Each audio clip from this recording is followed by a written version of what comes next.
पर आ गया है।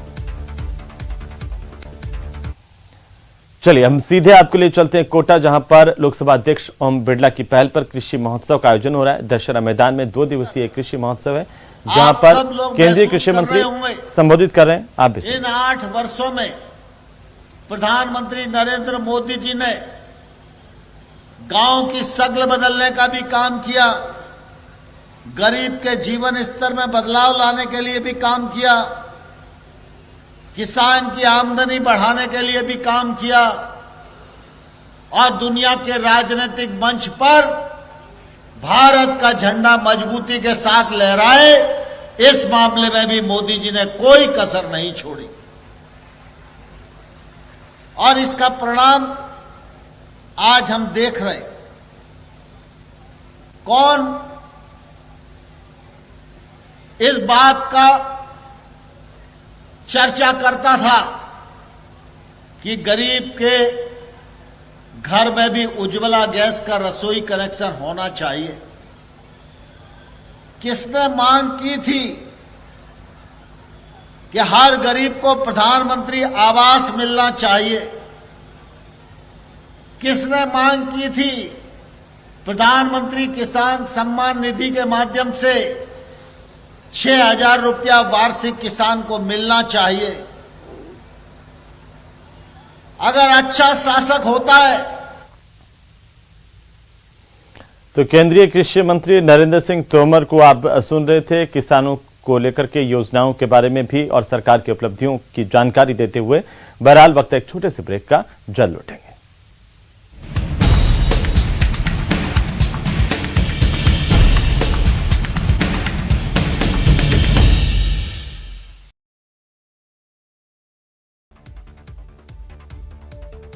राष्ट्रपति भवन में मिस्र के राष्ट्रपति अब्देल फतेह अल सीसी का पीएम मोदी ने परंपरागत तरीके से स्वागत किया है। आपको बता दें कि वे मुख्य अतिथि के तौर पर गणतंत्र दिवस परेड में शामिल होंगे। प्रधानमंत्री नरेंद्र मोदी ने मंगलवार को सूफी संत ख्वाजा मोइनुद्दीन हसन चिश्ती के उर्स पर पेश की जाने वाली चादर सौंपी। उन्होंने खुद ट्वीट कर इसकी जानकारी दी। पीएम मोदी ने ट्वीट किया कि अजमेर शरीफ दरगाह में ख्वाजा मोइनुद्दीन चिश्ती के उर्स पर पेश की जाने वाली चादर सौंपी। मुख्यमंत्री अशोक गहलोत की ओर से भी सूफी संत हजरत ख्वाजा मोइनुद्दीन हसन चिश्ती के 811वें उर्स के मौके पर ख्वाजा के दर पर आज दोपहर को 3 बजे चादर पेश की जाएगी। उत्तर प्रदेश के लखनऊ के वजीर हसनगंज रोड पर इमारत गिरने वाले हादसे में एक्शन शुरू हो गया है। पुलिस ने समाजवादी पार्टी के विधायक के बेटे को गिरफ्तार किया है। 95वें ऑस्कर अवार्ड 2023 के नॉमिनेशन शुरू हो चुके हैं और इस बार एस राजामौली की फिल्म RRR के सॉन्ग नाटू नाटू ने अपनी जगह इसमें बनाई है। Song best original song category के लिए नॉमिनेट किया गया है। आरटीयू के डर्टी प्रोफेसर मामले में आज आरोपी छात्र छात्रा की कोर्ट में पेशी होगी। पिछले दिनों तीनों ने वॉइस सैंपल देने से इनकार किया था। जोधपुर कमिश्नरेट की शास्त्री नगर पुलिस ने बुजुर्ग का हाथ का पंजा तलवार से काटकर अलग कर देने के मामले में एक और आरोपी को गिरफ्तार किया है। आरोपी प्रतापनगर सदर का हिस्ट्री शीटर है। उसके खिलाफ 19 मामले दर्ज हैं। पेपर लीक को लेकर सरकार ने सीबीआई जांच की मांग खारिज कर दी है। सरकार का यह कहना है कि आरोपियों पर कड़ी कार्रवाई की गई है। पेपर लीक के आरोपी भूपेंद्र सारण और उसके भाई को जेडीए ने नोटिस दिया है। जेडीए आरोपी से 19,11,000 रुपए की वसूली करेगा। इसके लिए आरोपी को 7 दिन का समय दिया गया है। जोधपुर के करवट क्षेत्र में बीते 29 दिसंबर की रात को एक सूने मकान में लाखों रुपए की चोरी हुई। पुलिस ने इसका खुलासा कर दिया। इस केस में पुलिस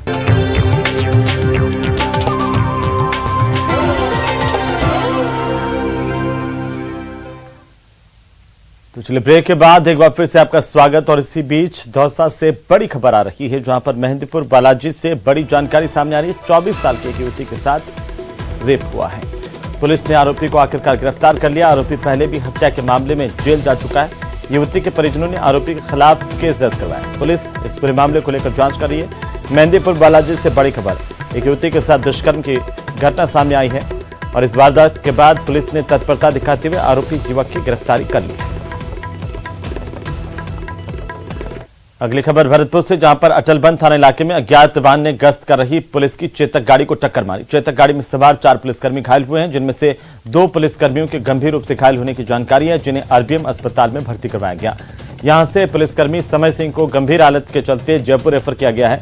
इस घटना की सूचना मिलते ही पुलिस के उच्चाधिकारी मौके पर पहुंचे और घायल पुलिसकर्मियों से मामले की जानकारी दी है। फिलहाल पुलिस मामले को लेकर जांच कर रही है। कल शाम को ये चेतक ड्यूटी में थे, गश्त कर रहे थे। उस दौरान कोई अज्ञात वाहन ने टक्कर मारी है। संभवतः कंटेनर हो सकता है। चेतक में कितने लोग थे? 4 लोग थे और जिनमें सीरियस कंडीशन हो रहा है? हाँ, एक जयपुर रेफर किया गया है, एक भाई को। उदयपुर के आदिवासी अंचल से नवजात बच्चों की खरीद फरोख्त के मामले को लेकर बीजेपी ने मुख्यमंत्री के नाम ज्ञापन सौंपा है। बीजेपी देहात इकाई की ओर से जिला कलेक्टर को ज्ञापन सौंपा गया और आदिवासी अंचल में हो रही नवजात बच्चों की खरीद फरोख्त को तुरंत रोकने, साथ ही इसमें संलिप्त तस्करों पर सख्त कार्रवाई करने की मांग की गई है। दरअसल हाल ही में एक महिला नवजात बच्चों को बेचने की दलाली करते हुए गिरफ्तार की गई थी। बीजेपी पदाधिकारियों ने ज्ञापन के मार्फत ये चेतावनी दी है कि अगर जल्द ही इन बच्चों की खरीद फरोख्त और तस्करी नहीं रुकेगी तो बड़ा आंदोलन करेंगे। बंद करो, आदिवासियों के बच्चों के साथ अन्याय बंद करो, बंद करो, अन्याय बंद करो, बंद करो, बंद करो। कार्यकर्ता ज्ञापन देने आए हैं और मैं समझता हूँ ये अत्यंत ही गंभीर विषय है जो पहली बार उदयपुर के इस आदिवासी अंचल में पहली बार सामने आया है। इतनी बड़ी संख्या में हमारे यहाँ के बच्चे, मतलब बच्चों का व्यापार, नवजात बच्चों का व्यापार हो रहा है और किसी भी विभाग को इसकी सूचना नहीं। मैं समझता हूँ ये राजस्थान में और विशेष तौर से आदिवासी समाज के होने वाला सबसे बड़ा अन्याय है। तो चलिए आगे बढ़ेंगे और बात करेंगे डर्टी प्रोफेसर की, जहां पर कोर्ट में आज इसकी पेशी होनी है। आपको बता दें कि कोटा में नंबर बढ़ाने के एवज में छात्रा से फिजिकल रिलेशन की मांग करने के मामले को लेकर के आज कोर्ट में सुनवाई होनी है। जेल में बंद तीनों आरोपियों का कड़ी सुरक्षा के बीच में उन्हें कोर्ट लाया जाना है, जहां कोर्ट में पेश किया जाएगा। आपको बता दें कि इससे पहले 23 जनवरी को आरोपियों ने कोर्ट से वॉइस सैंपल देने से इनकार कर दिया था। वॉइस सैंपल देने से मना करने के बाद अब जब्त ऑडियो ही इनकी वॉइस मानी जाएगी। एसआईटी की टीम ने मामले में चालान की प्रक्रिया शुरू कर दी है। दरअसल राजस्थान टेक्निकल यूनिवर्सिटी कोटा के एसोसिएट प्रोफेसर के खिलाफ उसी के स्टूडेंट ने फिजिकल रिलेशन के लिए दबाव बनाने के आरोप लगाते हुए दादाबाड़ी थाने में केस दर्ज करवाया था।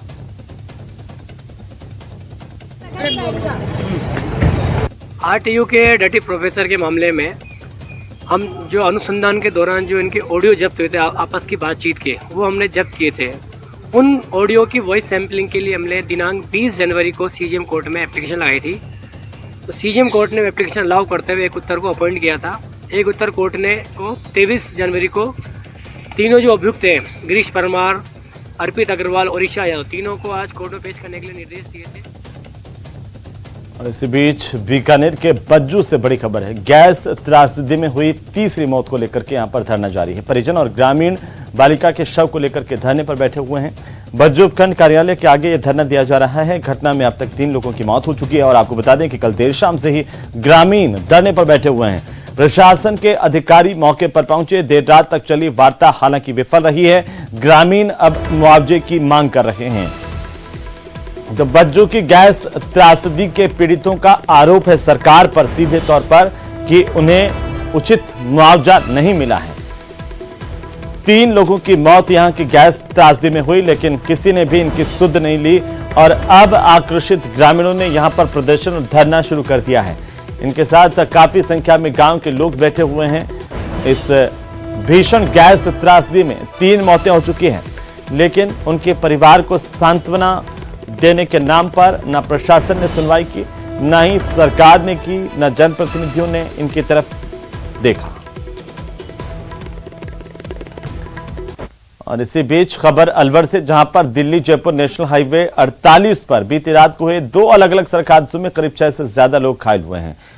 वहीं हाईवे पर लंबा जाम भी लग गया था। घटना बीती देर रात की, जहां पर बहरोड के मुख्य फ्लाईओवर पर रात को 12 बजे दिल्ली से जयपुर जाते समय आगे चल रहे ट्रक की ओर से अचानक से जब ब्रेक लगाए गए, इससे सड़क हादसा हुआ। डंपर पूरी तरह से क्षतिग्रस्त हो गया, डंपर का आगे का हिस्सा, और डंपर में सवार 3 लोग गंभीर रूप से घायल हुए हैं। एक की हालत ज्यादा नाजुक होने के चलते इसे रेफर किया गया है। दूसरा सड़क हादसा हुआ बहरोड के दुघेड़ा गांव में, जहां जयपुर से दिल्ली की तरफ जाते समय एक ट्रेलर ने अपने से आगे चल रहे ट्रक को टक्कर मारी है और ट्रक में सवार 2 लोगों को हल्की चोटें आई। हाईवे पर पेट्रोलिंग गश्त और पुलिस की टीम को जानकारी मिलते ही मौके पर पहुंची और दुर्घटनाग्रस्त वाहनों को सड़क से साइड में करके यातायात को सुचारू करवाया गया।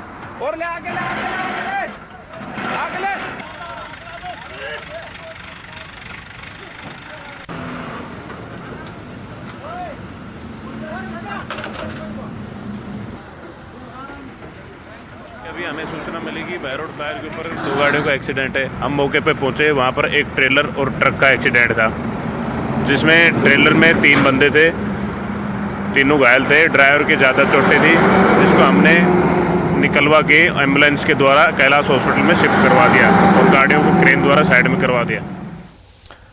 वहीं जोधपुर से बड़ी खबर है। ग्राम विकास अधिकारी और कर्मचारियों में आपस में तू में होने की जानकारी सामने आई है। दोनों आपस में भिड़ गए और यहां तक मामला पहुंच गया कि दोनों पक्षों की ओर से एक दूसरे पर परस्पर बोरानाडा थाने में क्रॉस मुकदमे दर्ज करवाए गए हैं। एक तरफ राजकार्य में बाधा का मुकदमा दर्ज किया गया, दूसरी तरफ से SC/ST एक्ट के भीतर केस दर्ज किया गया। ग्राम विकास अधिकारी अंजलि चौधरी उन्होंने राजकार्य में बाधा का मुकदमा दर्ज करवाया। गिरधारी माहेश्वरी समेत अन्य 6 पर आरोप लगाए हैं कि उन्होंने राजकार्य में बाधा पहुंचाई।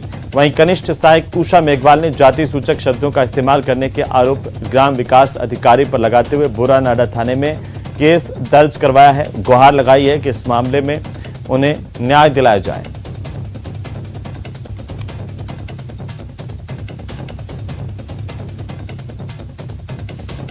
अधिकारियों और कर्मचारियों की आपस की जो टसन है उसका अंदाज, उसका नतीजा यह हुआ कि यहां पर दोनों तरफ से केस दर्ज हुए हैं। रिक्वेस्ट है, हम आपसे ये पूछते हैं ना, इनमें तरीके ना मैनर्स की चीज नहीं है इन लोगों में। आप किसे छोड़ने आए हो? पिताजी जी हैं क्या? आप क्या यहाँ से डॉक्यूमेंट गायब हुए। और इसी बीच धौलपुर से बड़ी खबर, जहां पर चोरों ने 2 वारदातों को अलग अलग अंजाम दिया। दरअसल बाड़ी कस्बे के संत नगर और मीना कॉलोनी की घटनाएं हैं। पहली वारदात RSC के जवान के घर में लूट की हुई है, जहां RSC के जवान के घर में लुटेरों ने धावा बोला, पत्नी बच्चे को बंधक बनाकर बुरी तरह से मारपीट की है, लाखों के आभूषण और नकदी लेकर के फरार हो गए। दूसरी वारदात टीचर के घर में हुई, जहां पर चोरी की वारदात करने की कोशिश चोरों ने की है, लेकिन वो इसमें कामयाब नहीं हो पाए।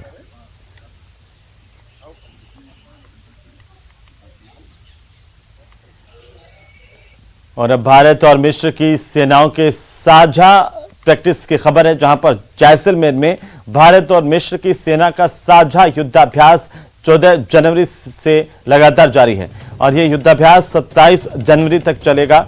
इस दौरान दोनों सेनाओं की ओर से ज्वाइंट ऑपरेशन के तहत युद्धाभ्यास के दौरान दुश्मनों के ठिकानों को नेस्तनाबूद करने की लगातार प्रैक्टिस की है। दोनों की तरफ से एक साथ साझा अभियान चलाकर दुश्मनों को मार गिराया गया। हेलीकॉप्टर से जमीन पर उतरे जवानों ने आतंकियों को पलक झपकते ही ढेर कर दिया। जैसलमेर में चल रहे भारतीय और मिस्र सेना के संयुक्त युद्धाभ्यास साइक्लोन फर्स्ट में हेलबॉर्न ऑपरेशन किया गया है। दोनों सेनाओं के 150 के करीब जवान आपसी तालमेल, संचालन और प्रोफेशनल स्किल्स को एक दूसरे से साझा कर रहे हैं। सर्जिकल स्ट्राइक के साथ ही आतंकियों से निपटने के गुर भी सीख रहे हैं। ये पहला मौका है जब दोनों देशों की सेना कोई सैन्य एक्सरसाइज एक साथ कर रही है।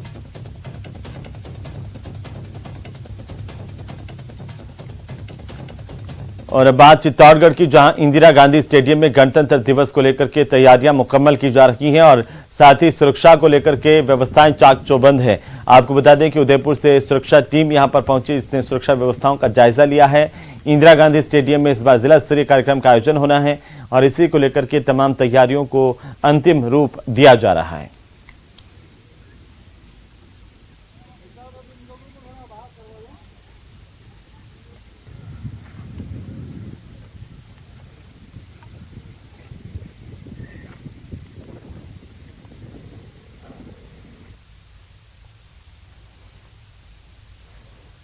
द्वारा चेकिंग की जा रही है। इसी क्रम में आज चित्तौड़गढ़ के इंदिरा स्टेडियम में भी BDS टीम द्वारा चेक किया गया है और अभी सर्च चालू है। इस दौरान कोई भी एंटी सबोटाज से संबंधित कोई भी गतिविधि होती है उसको लेकर हमारे डॉग स्क्वाड और इस आवश्यक उपकरणों से चेक किया जा रहा है। और अब बात जैसलमेर की, जहां पर 44वें मरु महोत्सव का आयोजन 2 से लेकर के 5 फरवरी तक किया जा रहा है। इस महोत्सव में नवाचार के क्रम में महिलाओं की भागीदारी बढ़ाने के लिए मिसेस जैसलमेर प्रतियोगिता को भी इस बार जोड़ा गया। पिछले 43 सालों में मरु महोत्सव के तहत मिस डेजर्ट प्रतियोगिता में पुरुष और मिस मूमल प्रतियोगिता में केवल अविवाहित युवतियां ही हिस्सा ले सकती थी, लेकिन इस बार विवाहित युवतियों के लिए भी खास आयोजन मिसेस जैसलमेर के तौर पर हो रहा है। जिलाधिकारी टीना डाबी की ओर से मरु महोत्सव के मिनट टू मिनट कार्यक्रम को तैयार किया गया, जिसमें काफी संख्या में महिलाओं ने हिस्सा लिया है। इस तरह के जो खुशी के माहौल होते हैं उसमें इस तरह का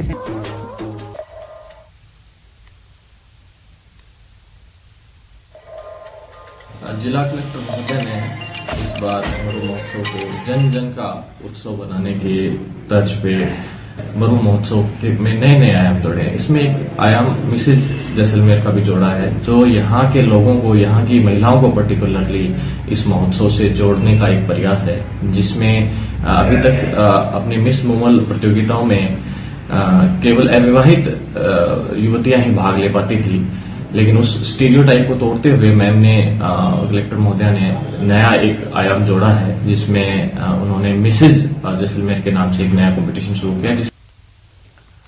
और अब बात जयपुर की, जहां जयपुर जिला कलेक्टर की ओर से राजस्व अधिकारियों की एक बैठक ली गई है। बैठक में राजस्व के अधिकारियों को संबोधित करते हुए जिला कलेक्टर प्रकाश राज पुरोहित ने कहा कि जिले में राजस्व अधिकारी रास्ता संबंधी सभी प्रकार के प्रकरणों को प्राथमिकता से निस्तारण करें, किसी को भी रास्ते में दिक्कत नहीं आए, ताकि आम जनता को जल्द से जल्द राहत मिल सके। साथ ही कलेक्ट्रेट सभागार में आयोजित राजस्व अधिकारियों की बैठक में जिला कलेक्टर ने जिले में भू आवंटन, भू रूपांतरण, नामांतरण समेत सभी तरह के लंबित राजस्व प्रकरणों की भी समीक्षा की है।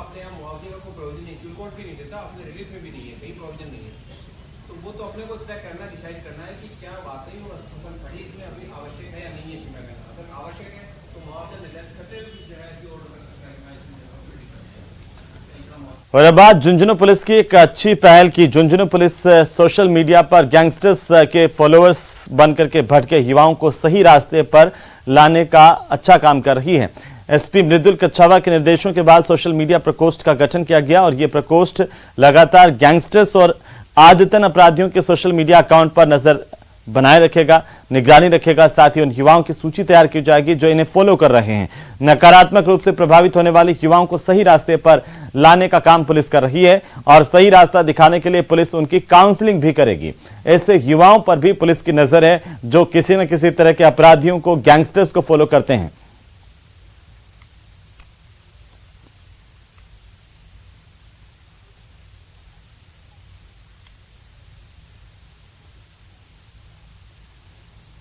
सोशल मीडिया पर पुलिस की निगरानी लगातार जारी है। एसपी मृदुल कच्छावा के निर्देशन में ये पूरा अभियान पुलिस की तरफ से चलाया जा रहा है और कोशिश यही है कि जो नौजवान हैं, जो युवा हैं, जो भविष्य हैं देश का, वे कम से कम गैंगस्टर्स के प्रभावों से बाहर निकल सकें या गलत रास्तों में जाने से बच सकें। पुलिस की इस पहल की चारों तरफ सराहना हो रही है। जिले भर में सोशल मीडिया प्रकोष्ठ का एक पुनर्गठन जो है जिला पुलिस द्वारा किया गया है। मूल उद्देश्य उसका यह है कि पुलिस मुख्यालय द्वारा जो दिशा निर्देश हमें दिए गए हैं वो ये है कि जो आदतन अपराधी और गैंगस्टर्स, उन लोगों के जो सोशल मीडिया अकाउंट्स हैं या कोई अन्य व्यक्ति जो उनके सोशल मीडिया अकाउंट चला रहा है, उनको आजकल जो युवा जो हमारे हैं वो काफ़ी संख्या में उनको फॉलो कर रहे हैं और कहीं ना कहीं उनसे इंस्पिरेशन ले रहे हैं। और अब करौली की बात करेंगे, जहां पर पश्चिमी विक्षोभ के असर के चलते बीते 5 दिनों से मौसम का मिजाज यहां पर बिगड़ा हुआ है। आसमान में बादल छाए हुए हैं और ओस की हल्की बूंदें गिरने से सर्दी के तीखे तेवर हैं। वहीं ठंडी हवा और कोहरे ने भी क्षेत्रवासियों को परेशान किया हुआ है। बुधवार को क्षेत्र में घना कोहरा नजर आया। इसके चलते विजिबिलिटी का स्तर जो है 50 मीटर तक पहुंच गया। कोहरे के कारण वाहन चालक और राहगीरों को अच्छी खासी परेशानी हुई है। सुबह के वक्त में वाहन कम चले और लोगों ने अपने ही घरों में दुबके रहना ज़्यादा उचित और बेहतर समझा, जिसकी वजह से सड़क पर यातायात शून्य नजर आया। और इसी के साथ इस बुलेटिन में